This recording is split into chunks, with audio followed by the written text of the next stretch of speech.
I spent 25 years in the fashion and footwear industry, developing store networks around the world. But prior to that, I did a development studies degree and I've always had an interest in development and poverty.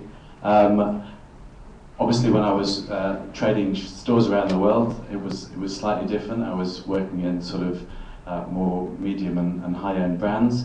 But having come into Oxfam, I'm absolutely finding it fascinating. It's hugely enjoyable, and I'm determined, having come into the charity, to make the network make more money and also make the experience better for not only our shoppers, but also our donors and also our volunteers. So, how have we been doing for this year? Well, I've just brought up this slide to show you that Oxfam, within the charity sector, at the moment is the #1 charity in terms of the profit it makes from its network.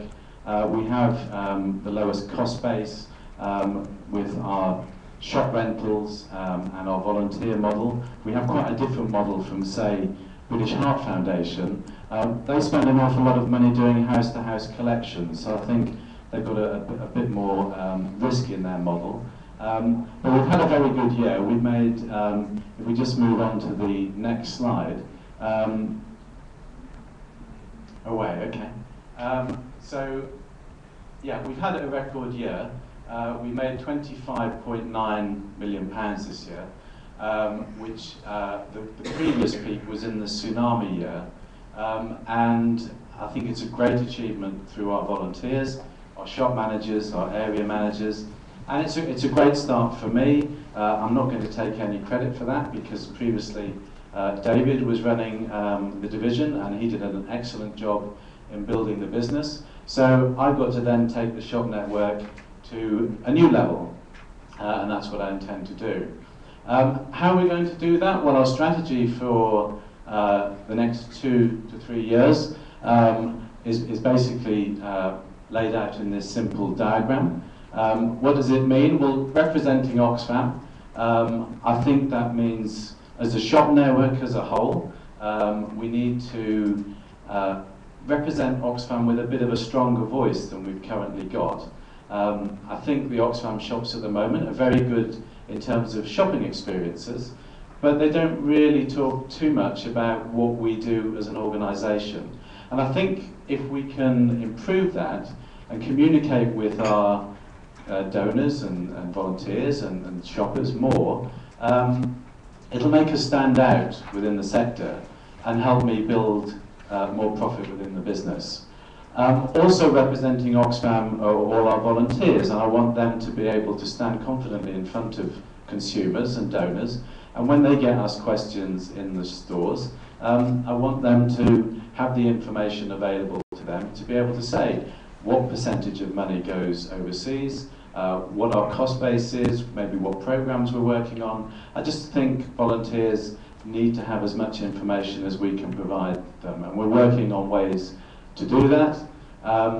In terms of supporting each other, we're very much believe in empowerment, and I think this is something that David was particularly strong on, and I don't want to lose that in my search to make the shops make more money.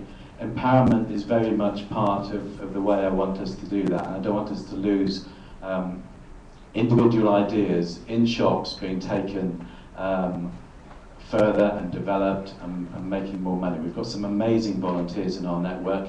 I've met some of them over the last few months, and it's real inspiration for me when I go and meet people to think, well, how can we share that information around the network, and how can we get more people doing this kind of stuff? And also, obviously, we're looking to make more money, and we've got lots of ideas about how we're going to do that, both in terms of the way the stores look, and also how can we get more donations in the stores, because if you look on the previous graph where we saw when the tsunami happened, we made a lot more money because people donated to us, they donated clothing to us, and our shops have a great ability to recognise value and move volume, and the more donations I can get going through the stores, the more we can raise money to go to some of the programme work that we saw earlier today. So the next slide.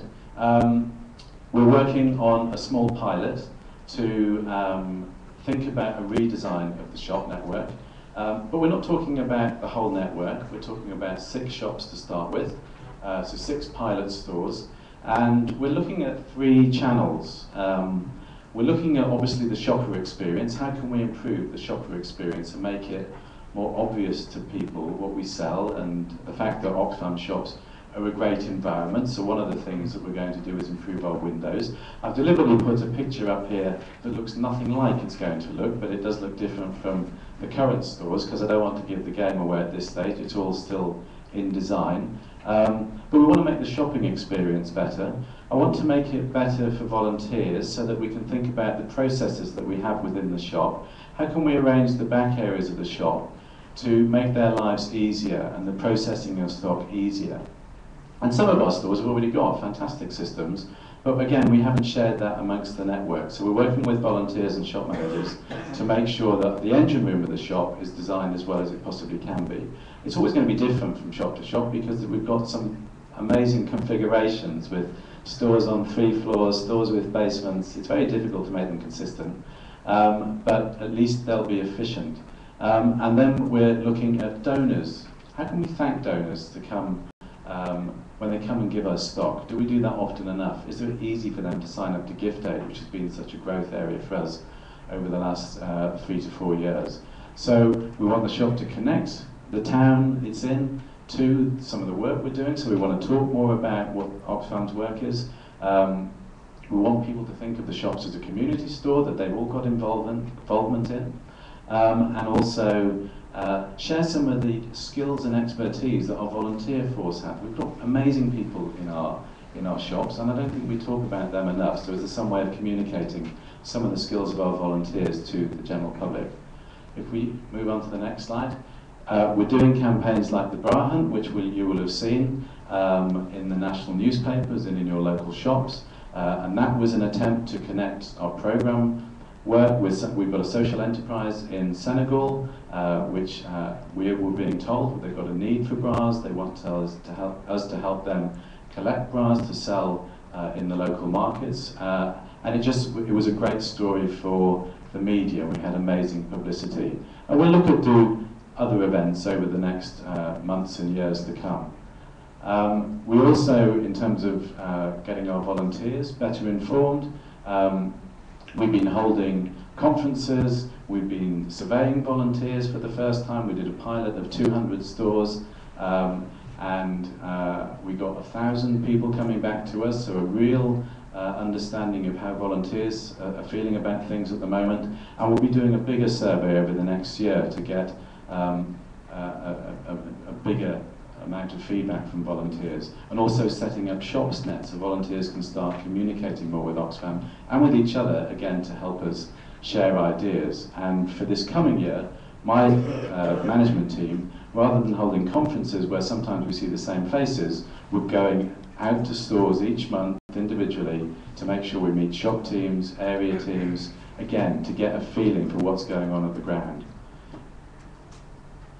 In terms of supporting each other, these are some of the other ideas that we've got. I'm being shown up, my time is up, so you can read those quickly, and I shall move on to the next slide. And so finally, you know, what am I going to be judged on when Barbara sees me in a year or two's time? I'm not looking to crash the profits of the network. I'm looking to grow the amount of money we raise for good causes. And some of the ways we're doing that is, you know, we're encouraging people to donate over the door, and we're working on, and we just issued a pack to encourage shops to be able to communicate with their local community about why we need more donations. We've got this amazing scheme with Marks and Spencer swapping. I've got 7 articulated lorries turning up in Huddersfield over the next couple of days with the first elements of that stock, and 3 other articulated lorries going to Daventry. And again, we will feed that through the store network, because that's where it's most valuable, convert it into cash, and then where we can't sell it in the stores, we'll think of lots of other great ways to turn that into money, because we're experts at doing that. We've got partnerships with Sainsbury's. Again, we put a load of banks into their stores, and we're looking to grow that.